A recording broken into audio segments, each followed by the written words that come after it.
Enter the mystical world of Francesco Savi as he transports you to a place of art, passion, creativity, and magic. This episode will inspire you to remain curious and to pursue an adventure.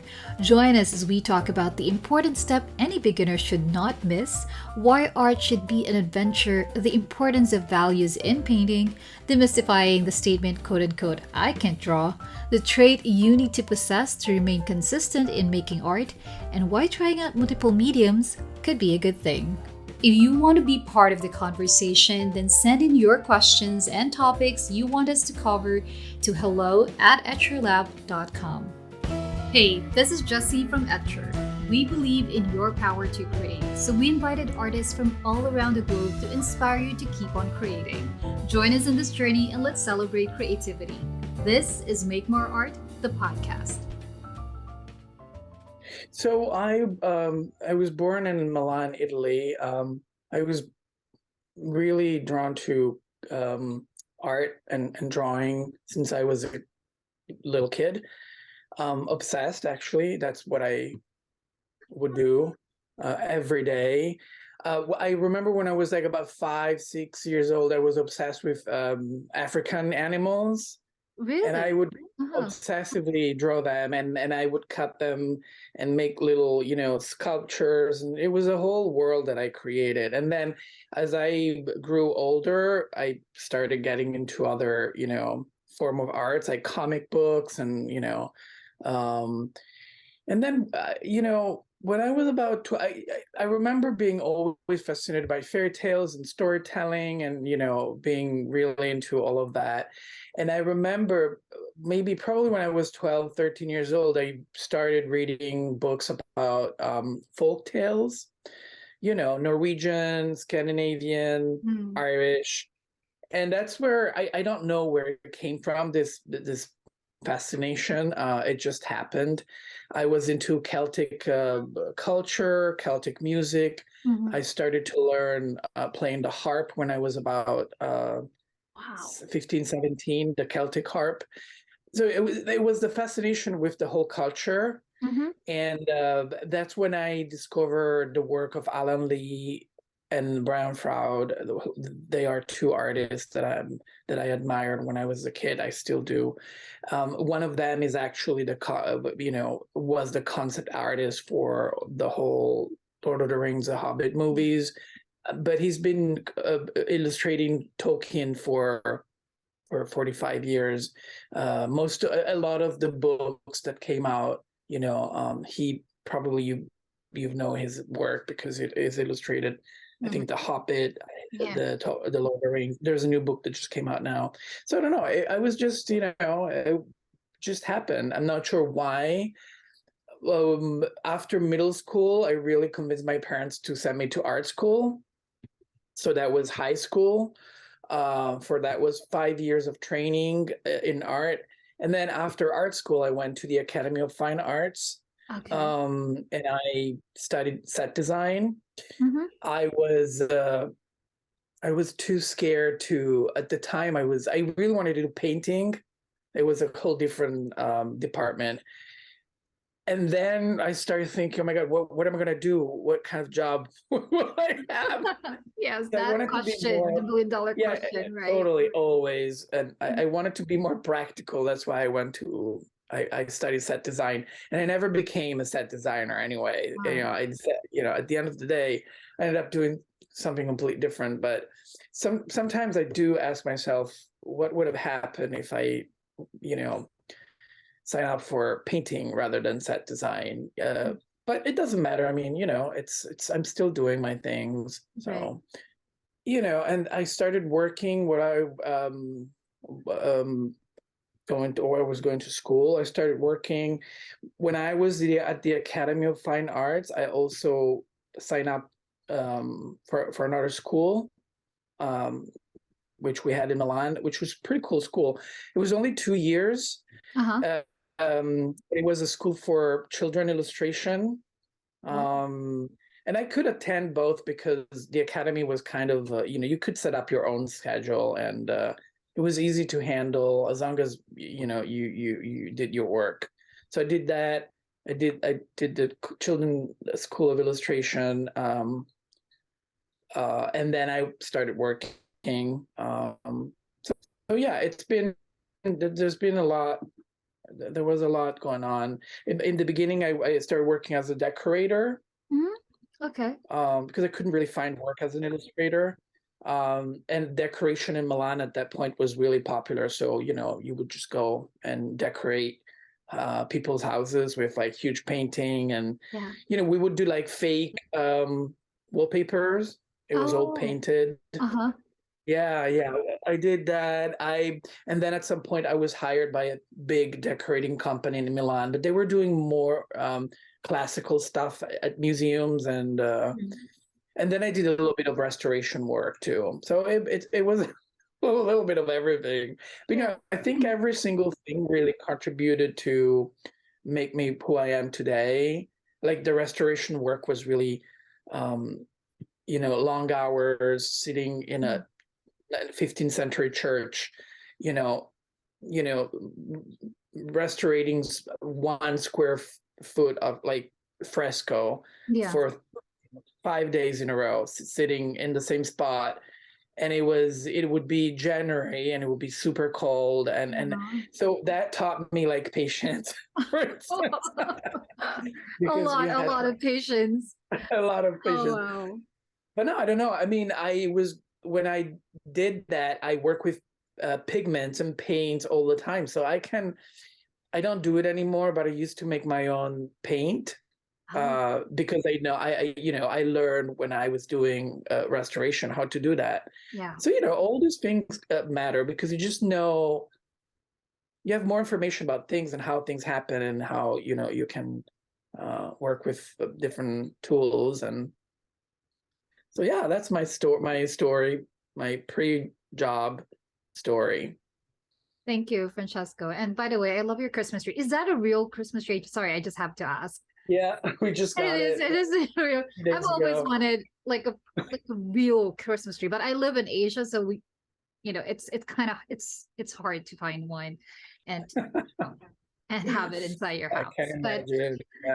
But thank you for taking us through. And when I was looking at your works, right, I told myself that I need to hear the story as to how did you end up with drawing all of these creatures and being fascinated with Tolkien, like the works of Tolkien, like the Fellowship of the Rings, and all of the illustrations. When I look at your Instagram, right, they are all like hobbits, dwarves, elves, and this magical creatures, witches, and like the scenes from the book, and it's so intricate. And you talked about that initially your subjects were like African animals, and then it went into comics, and then was it you did you read the book? Oh yeah, I read the book when I was 17. It's a huge book. I remember the edition that I read was just one book. Now you can buy it in 3 different books. Back then you would still have just one big book. It was kind of intimidating also because and the cover was not particularly it was a very simple illustration. So I'm not sure what really drew me to the book. Huge book, quite intimidating. I don't know. I just picked up the whole tome. But by then I was already into Celtic folklore and reading a lot about that. So in a way, I connected the two. I think the common thread between my passion for African animals and comic books and then the Lord of the Rings, it's like adventure. I'm quite an adventurous type. I like the mysterious. I like to explore. So every year we take a trip somewhere. I don't like to go to places that are too busy with people. We just love to explore. We went to Africa a few times. We just rented a car and drove around the countries that we visited. We went to Rwanda. We went to see the mountain gorillas. I mean, all these things are part of a journey. It's like this, having adventures nowadays, it's actually very, very difficult, because everywhere you go, we just, as human, we just got everywhere. Civility is pretty much everywhere. In various degrees, we really reached every part of the world at this point. So one more way to have an adventure is actually to work on illustrations and create your own world. And you have to think about what you're doing, and it feels like an adventure every time I start a new illustration. So I would say that the common thread is like this idea of like loving adventures. Adventure.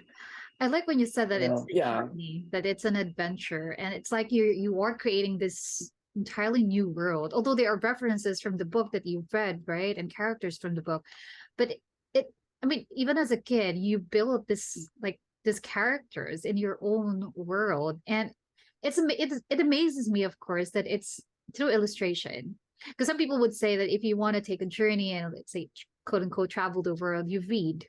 But it's like you read the book, and then you created these characters and created an entirely new world, a fantastical world. Let's talk about your style, Francesco, because it's so intricate, it's so detailed.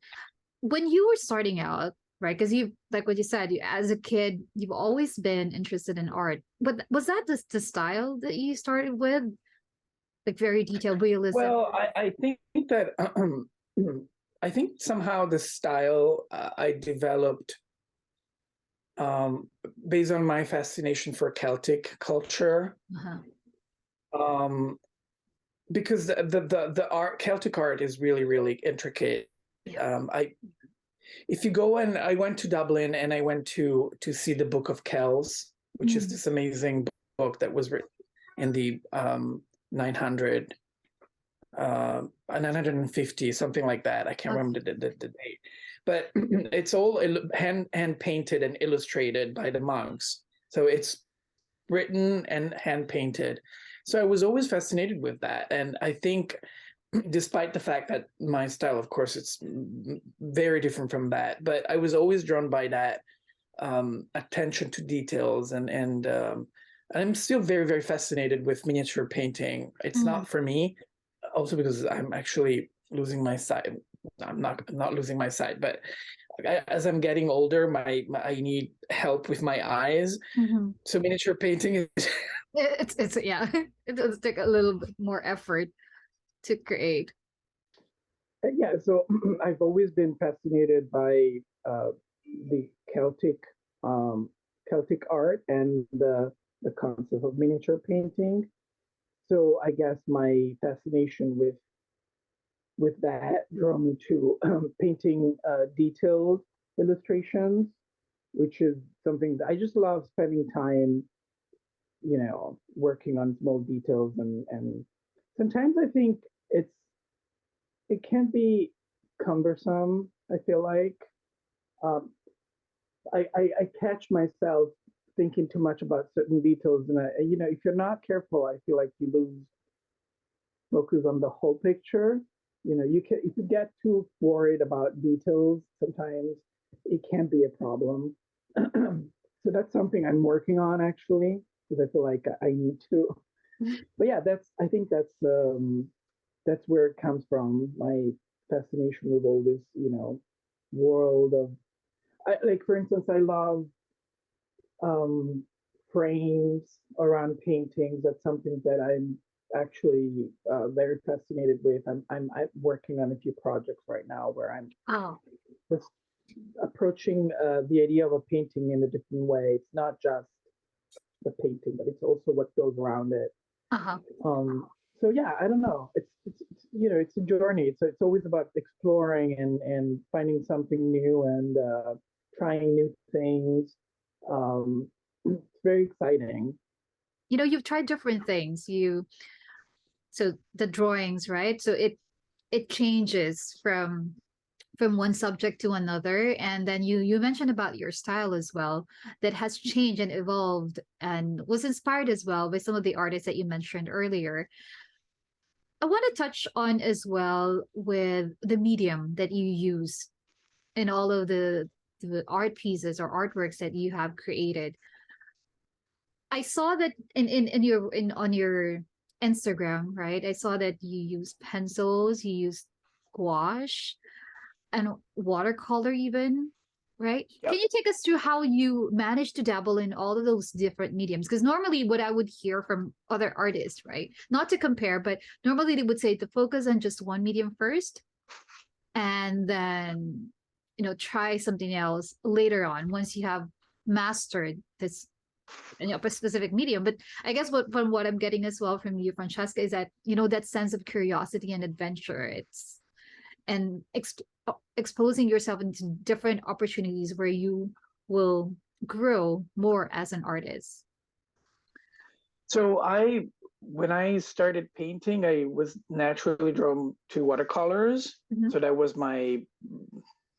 that's how I remember trying oil when I first started as a kid in high school and then in the Academy of Fine Arts. But I don't know, it didn't really click with me. Uh-huh. And so I naturally moved to watercolor, and I was really, really, it was really easy for me to pick it up. And I think when you learn how to work with watercolors, it's really easy to switch to gouache because it's basically, it's a water medium paint. So that's what they have in common. But to be honest, gouache can almost become like watercolor if you only dilute it with a lot of water, which is what I do because, of course, I've been learned how to use watercolors. My first approach to gouache was, well, let's use it like the same way I use watercolors. So I don't use it like most people do. And I do think that, there are, classical ways of using paint. Mm-hmm. But I think, honestly, anyone should be able and should be free to try and, find their own ways to work with specific tools and paint. And so, I use gouache very, very diluted. Like I would use watercolor and sometimes I use them both together in a painting. It doesn't happen often. I like to keep them separate, but every once in a while, especially when I work on a watercolor painting, I might use some gouache, diluting it a lot. If I'm looking for a specific color that I have in gouache, I'll just use it and I'll just add a lot of water and I'll make it into a watercolor. So yeah, that's what I do. And but I'm fascinated with other mediums. I'd like to learn to use oil, for instance. I'd like to use acrylics, which I tried, and it was really, really hard for me. Actually, I'm not really good with acrylics, but it's a medium that's fascinating because each medium has a specificity that others are lacking, of course. So it's that's part of, I think that's, if an artist has the opportunity to try different mediums, I think that's the best possible. I think it's difficult because people want to specialize in one in one medium, and that's such a shame because I think every time you use something new, you just learn something that you don't know about how to use colors, but also how to approach the whole concept of art and how you perceive art and how you think about it. Because of course, when you begin drawing, that will become a painting, you already start thinking about the solutions. Even when you're just working in pencils, you're already thinking about the solutions and how to approach a certain part of the painting based off the medium that you're going to be using. So the thing about knowing more mediums is that you could approach any painting for any medium. That's the good part, and each medium will have its problems to solve. So I'm actually learning to use oils right now. I'm actually doing it. Okay. And I'm actually enjoying it because for the longest times I just couldn't. It's funny because I was like, oh no, it's not for me, but it's not true. It's like when I hear people saying, oh, I can't draw, like it's not something that I cannot do. I don't believe that. I think that anybody could learn to draw. I think what's lacking is the passion for art, which not everybody has. But if you do have that passion and you're not particularly, skilled in drawing, you can learn how to do it. There's a way to get there. It's just that you have to have the passion to invest the time to learn. And so some people say, "Oh, I can't draw," and I'm like, I think you could if you wanted to. It's all just about dedicating the time to learn how to do it. So and the same thing happens with the techniques, but I remember myself saying I can't learn oil. It's not for me, but it's not true. It's just about dedicating the time to learn the technique, and then you'll figure out a way to make it your own. And and it just offers something different than watercolors or gouache. So I think it's good to try everything if you can, and if not, only to figure out which one speaks to you the most, because I think we all have our special, place for a technique that becomes yours, and help you express better your individuality as an artist. I picked up several things from what you just said, Francesco. First off, when you were talking about, you started with oil, and then remember when you were a kid, right? It's what you started, and then you eventually veered away from it and went on and used watercolor, and then you discovered gouache. And it's so refreshing to hear you talk about you're using gouache the same way that you use it for watercolor, because normally people would gravitate to the gouache to have it like like to be in the middle between the like acrylic and watercolors. It's like getting the best of both worlds, but at the same time having that opacity of acrylic. But you are diluting it and using it as watercolors. It's so refreshing, because a lot of people are using gouache nowadays, but more gearing towards it being somehow like acrylic or behaving like acrylic. And yeah, go ahead. Sorry. No, yeah, you're right. I mean, actually, I think that it's the medium that it's really in between watercolors and acrylics and oil. I've attended the Watts Atelier for many years. It's a school in San Diego. It's an online school, and that's when I learned to paint with gouache, because I can't paint with gouache in the more conventional way, and I learned it there. Okay. And the instructors there use gouache to actually introduce you to the concept of oil. Oh. Yeah, no, it's really fascinating. Yeah. So, but again, what I did is that I basically learned that, and then I still wanted to marry my, my approach to my illustrations, and for that I needed it to basically use it as watercolor. And that's when and it's basically the same concept as watercolor. The only difference is gouache has white. Gouache paint has white in it. So the moment you start adding water to it, it becomes like a watercolor. There's always going to be like the difference between the two, because if you start layering gouache, layers after layers, then it becomes opaque. Exactly. Even when you use it with a lot of water. But other than that, it basically works exactly just like watercolor if you use it that way. So, and it gives like a different feel to the finished illustration. I think, because you get to the point where you work even with diluted layer, you just have this more opaque finished illustration. Well, with watercolor, it's mostly transparent. Many watercolor companies produce watercolor paint that is actually almost like gouache. Like Winsor & Newton has, watercolor painting, paint that is not 100% transparent. Like all the cadmiums, I think, are not transparent. So that's almost like veering towards gouache as a concept for a paint.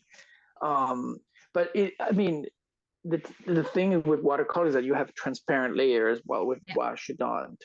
But I think that's what's fascinating to me.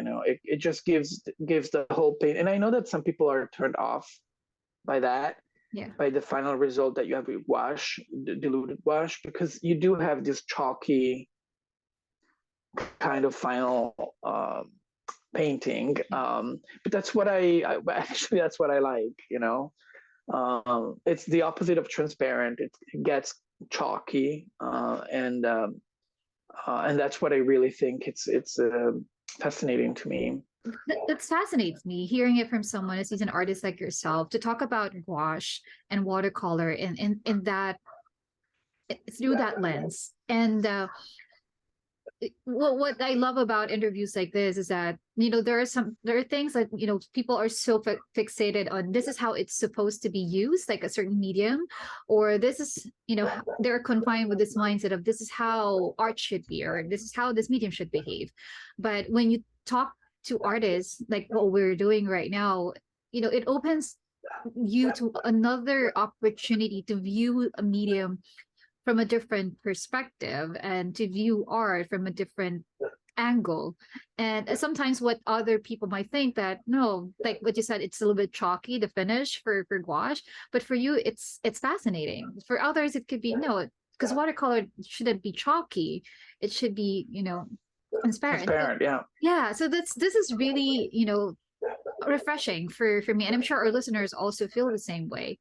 One of the things that I picked up from what you shared earlier is trying out different mediums, and people sometimes will give up on a specific medium and move on to the next, not because they don't have the skill for it, but maybe it's the lack of passion.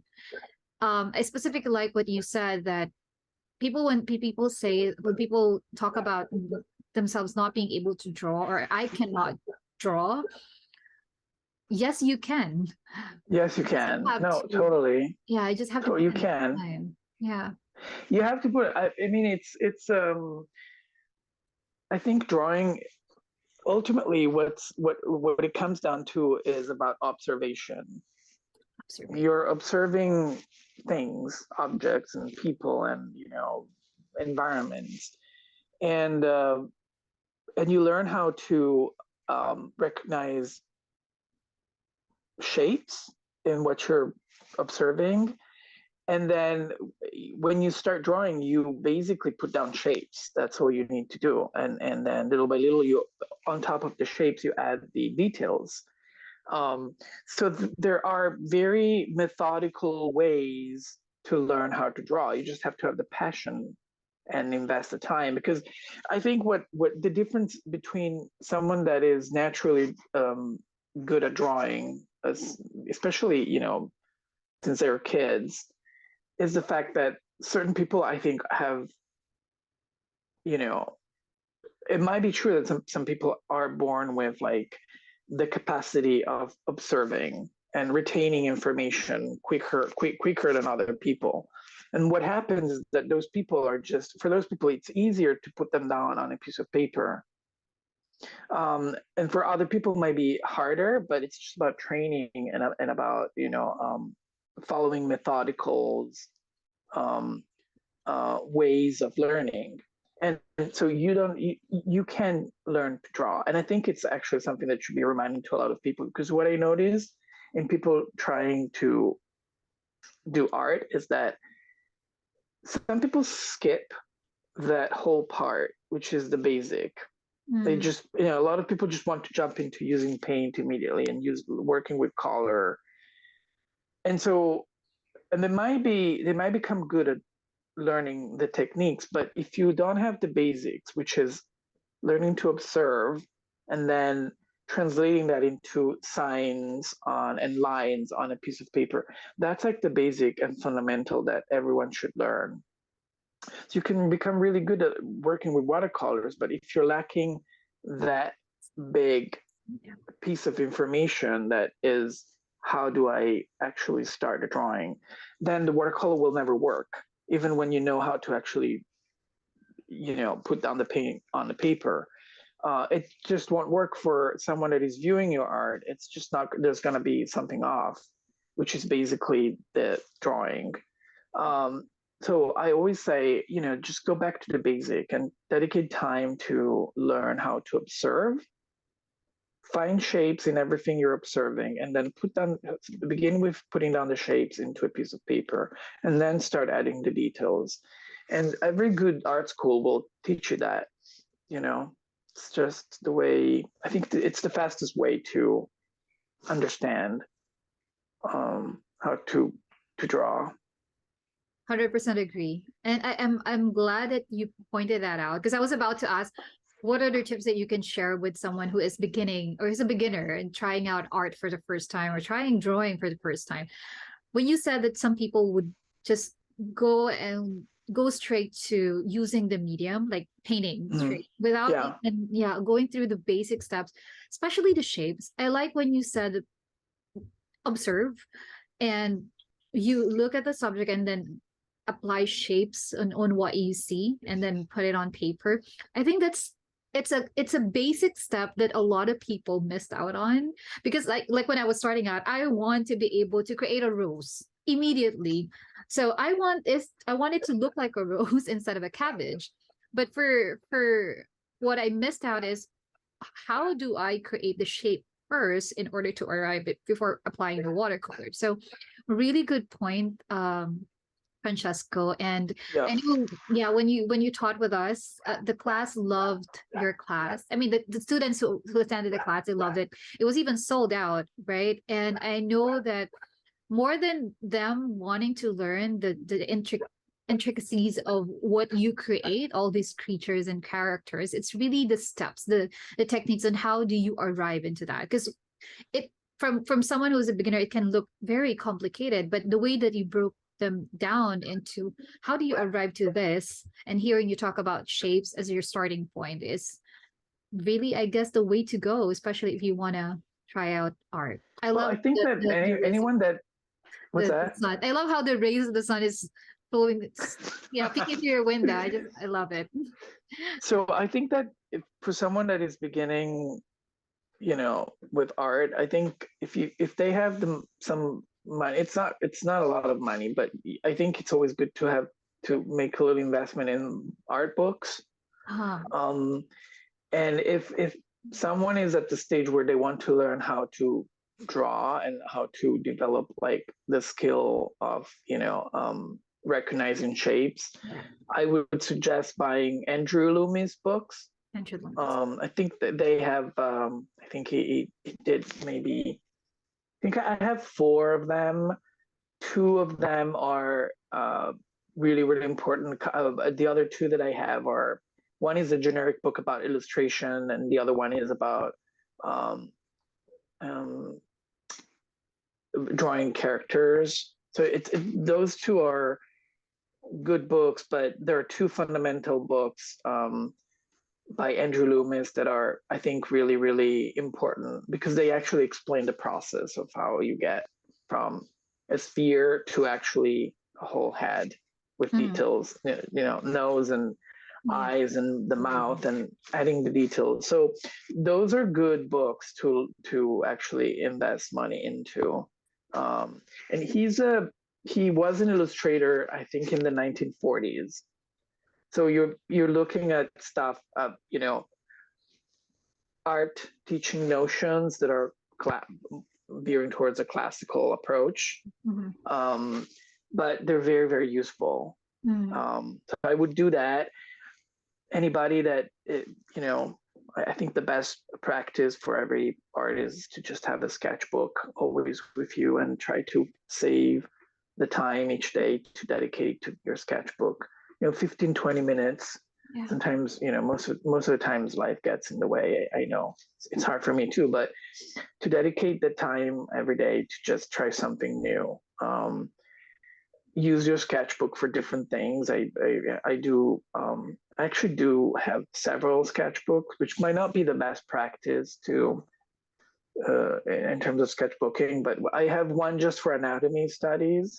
Oh, wow, anatomy. And I just dedicate that to anatomy. Like I draw everything that is both human or animal body parts, hands and legs and torsos, muscles. Sometimes I take notes. At some point, I wanted to actually learn all the the name of all the muscles and Oh my gosh, wow. no, I wanted to get to that level of proficiency, but I gave up on that because it's just too complicated. I think it's important to understand how muscles work, and I think it's important to understand the relations between muscles and what they do, because once you understand that, it's much easier to put them if your aspirations are drawing human bodies and painting, and it's important to learn anatomy, for instance. And so that's really, really important, and just to understand how muscles work and what they actually do. And then it becomes natural when you're drawing to think about the complex part is that muscles are moving constantly and doing different things. And so every time you move, a muscle changes shape, and you get there. It can be overwhelming, but I think that, again, if you dedicate the time, you get there. And when if you want to do landscape, it's important to learn perspective. Perspective is not a complicated set of rules and notions that one has to learn. Otherwise, if you don't, there's always going to be something off in your paintings. You can learn to be a very good watercolor artist, but if you're lacking the basic notions of all of these things, perspective, anatomy, these are the basic to learn before actually dedicating time to learn a technique. And to learn color. Once you have a grasp of perspective and anatomy and the concept of beginning at drawing, the next thing you would want to learn, I guess, is understanding values. Because that's going to be the next most important thing before you actually start working with color. Values is the next step from learning the basic of drawing. But again, some people jump from the basic of drawing to colors, and I get it. The excitement of using it's the excitement of using paint and just working with colors and actually getting to the finished piece. That's the most exciting part. But you can't skip those important steps, because if you don't understand values, you're going to have a very hard time finishing a good piece of art or illustration. It doesn't matter the technique, it's just the relations between colors and highlights and shadows and all of that. It's really important. So you start understanding values, you start using values in black and white and grays. That's how you begin. Actually, at least in school, what we were taught was really to slowly transition from pencil drawing and shading, and then the next step will be to use any technique. We were all asked whatever you prefer, watercolor, oil, acrylics. People pick different techniques, but we were always told for a good 6 months we would work with black and white. And all the grays that you come up with in between, mixing the black and the white. And I remember my teacher wouldn't allow us to use any color for the longest time. So you basically finish your every painting in the scale of gray, in the scale of grays. but I think that's really important step, because color can be A, very intimidating and and B, very confusing. But once you learn the importance of values and understanding, it's the same thing, observing your subject, understanding which values apply to your subject. And, there are thousands of values if you really want to be anal about color and values. I think I use a value scale, which is something that can be bought online.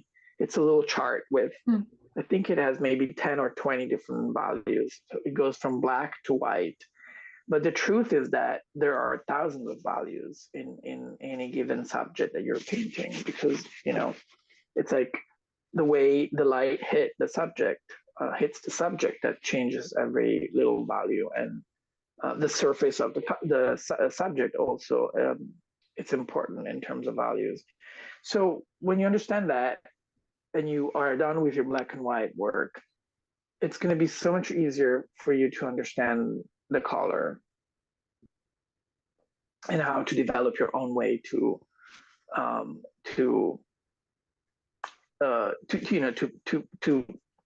begin your journey with color.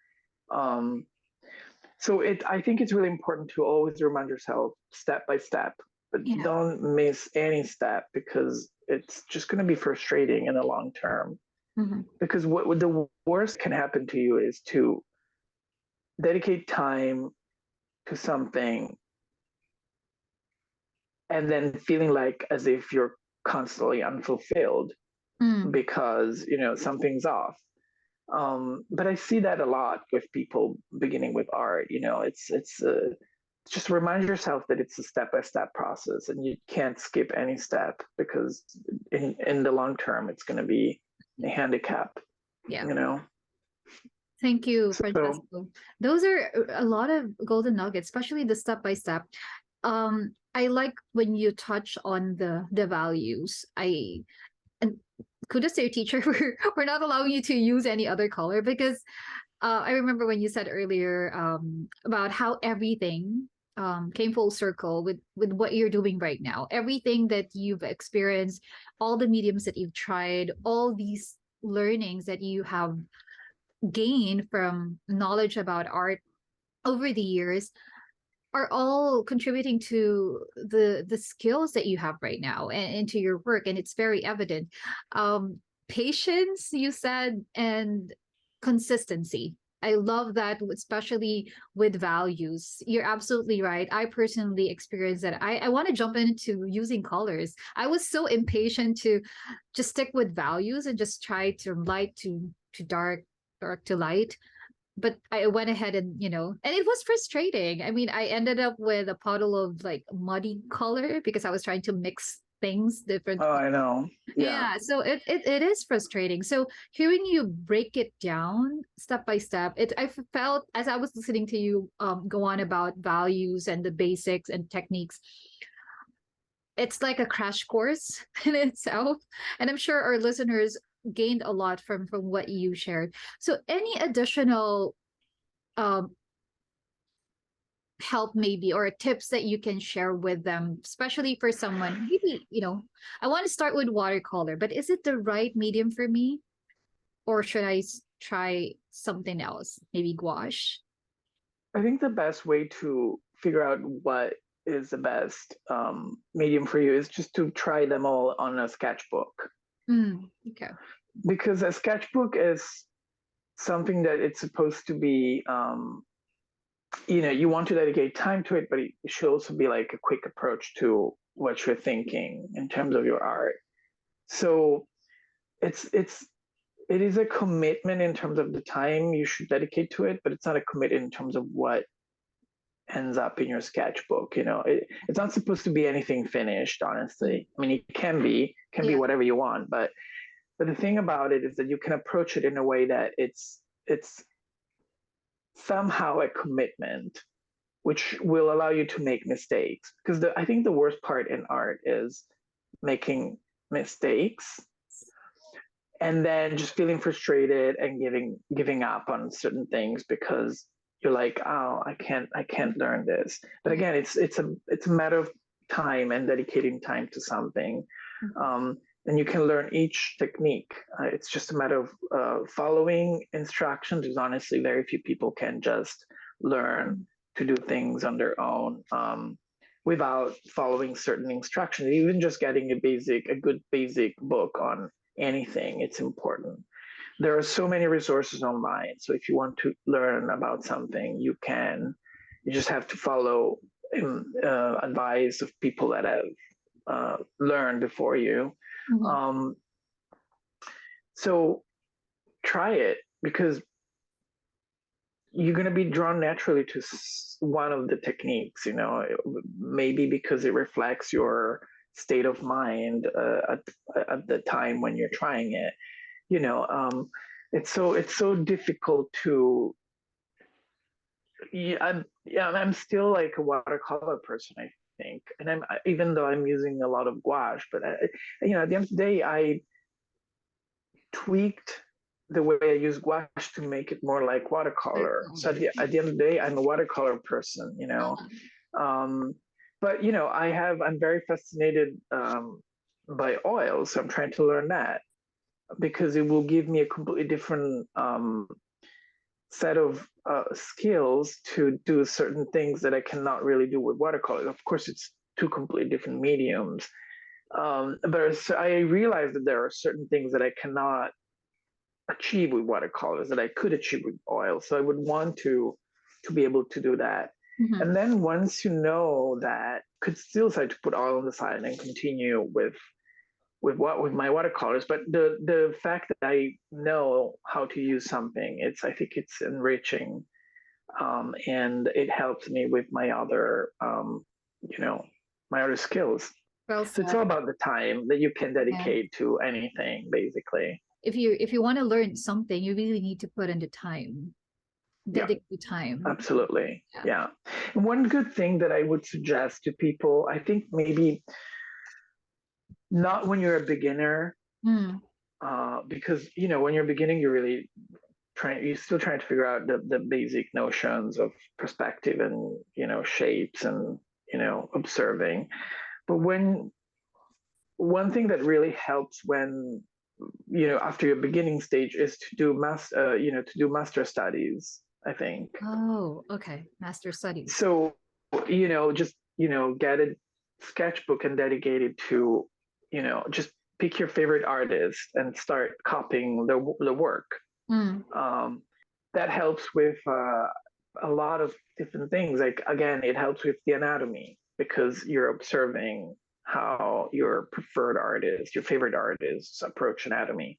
It helps with folds and clothing, for instance, because those are some of the most difficult things to understand, and you will understand them once you start observing how they actually works. And what better way there is than to look at the master's works, right? Like, go back to, I don't know, pick up Caravaggio or Michelangelo or Leonardo, and just go and observe how they approached clothings in their painting, so you understand the folds and the shades and the highlights. And of course you can't replicate those things. That's the way. It might get frustrating, because of course these are like masters, but the point is not to replicate exactly what they did, but is to understand shapes, colors, anatomy. And that's a good way to learn, because you're actually learning from amazing artists from the past. So maybe once a week, just take one painting that you love from an artist that you admire and just, do a master study. And that could be done in any technique, oil, paint, or acrylic or watercolor. It doesn't really matter. Yeah. And I guess that's a really good point, Francesco, because some people would say, okay, yeah, you just have to copy, and that's how you learn. But to your point, it's not really trying to replicate exactly what the artist, the masters did, but it's as you recreate what they did, you are learning how they approach, like what you said, the folds. It's very difficult to replicate, by the way, but how the anatomy, if it's body parts, it's learning as you replicate, I guess, is Well, but you know, this is a second stage. Remember that this is a second stage. The first stage yeah. is always shapes, learning to observe and to understand shapes and to see them in anything that you're observing and you want to paint or draw. Mm-hmm. But when you look at the master painting, an old painting, you will immediately start seeing all these shapes. It's good.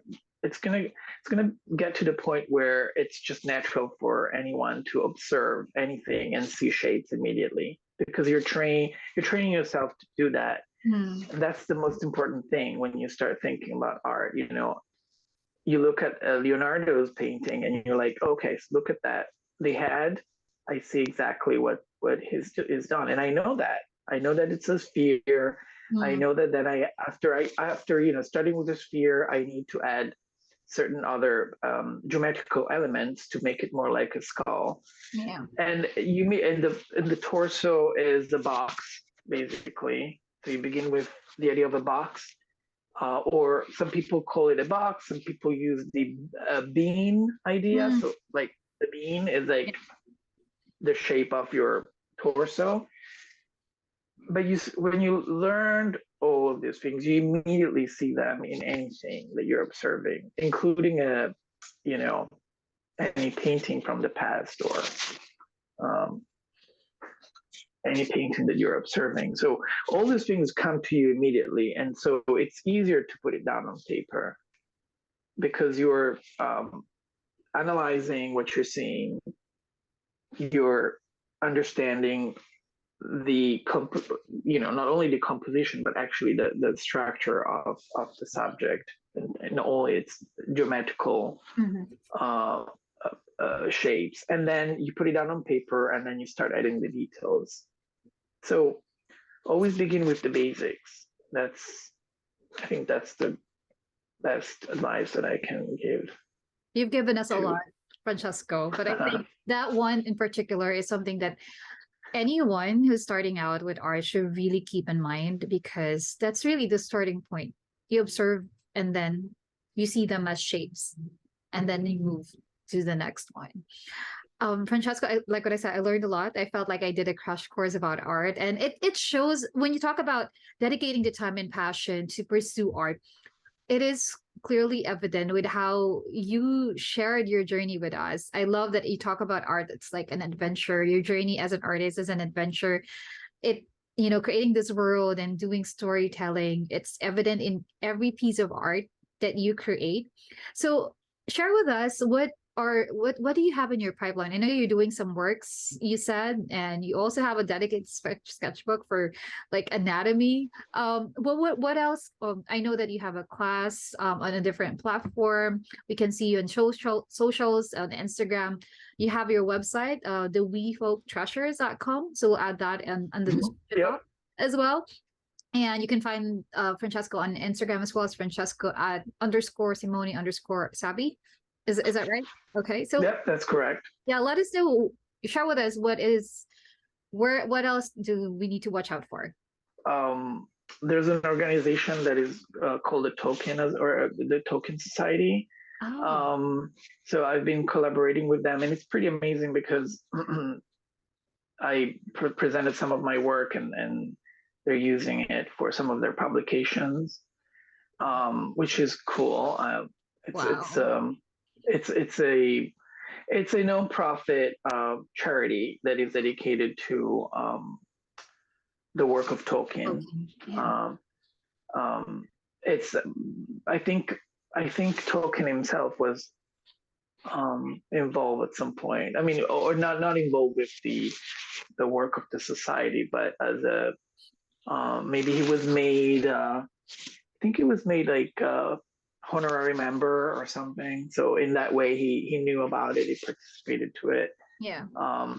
So that's a very exciting thing for me. Being recognized in that way by the society, Tolkien Society. That's cool. I do different things. I have a couple of big projects that I'm working on, so there's never enough time. That's the problem, actually. Do you do this full time, by the way? I forgot to ask. Not yet. Not yet. Okay. No, I mean, I work with photography also. Oh, okay. So that's a big chunk of my day is dedicated to that. Okay. But the thing is that I basically quit art for about 10 years. For about 10 years, I Long didn't touch time. any. A decade. For Oh, about 10 wow. years, I didn't touch any brush or pencil or nothing. I did nothing.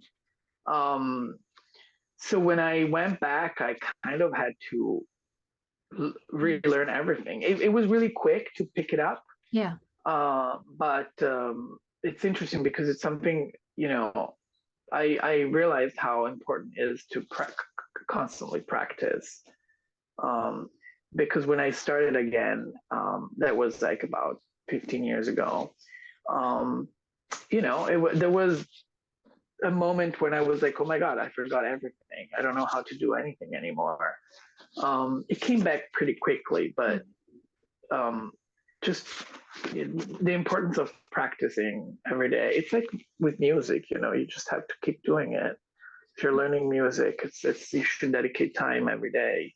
Mhm. Otherwise, it just becomes, um, difficult and frustrating, and it's not a pleasure anymore. It becomes like just a source of anxiety.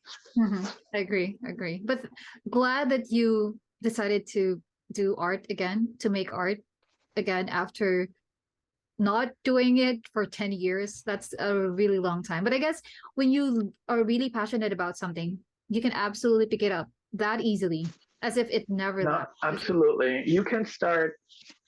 There's no, good time to start. I mean, I guess kids are, of course, when you're a kid, you're just a sponge and you absorb Yeah, a lot of information much very quickly and easily. But it doesn't matter. You can start doing art later in your life. It doesn't really matter. exactly. It's the same process for everybody in the end. Agree. Very well said. Francesca, it's been a pleasure having you on Make More Art. I know our listeners would pick up on a lot of things that you shared. If you are interested to see more of his work, you can check out his Instagram. Again, that's Francesco_Simoni_Savi. And um, his website, we're going to include that as well on the description box. That's wefolktreasures.com. Right. Correct. And do check out his amazing works on the gram and on his website. Again, thank you so much, Francesco, for being on Make Thank you for having me. It was a pleasure, and I'm so sorry for all the technical problems. That is okay. All right, take care. Thank you so Bye. much. Thank you. Bye. Have you spoken with someone and wished that the conversation won't end? Well, that's how I felt during my interview with Francesco. He has so much to share about art, his adventures, and lessons he learned over the years. So, a challenge for you this week. Grab your sketchbook and focus on a subject. Observe. Draw it over and over. And share with us your progress through the comments associated with this podcast at etrolab.com/Francesco.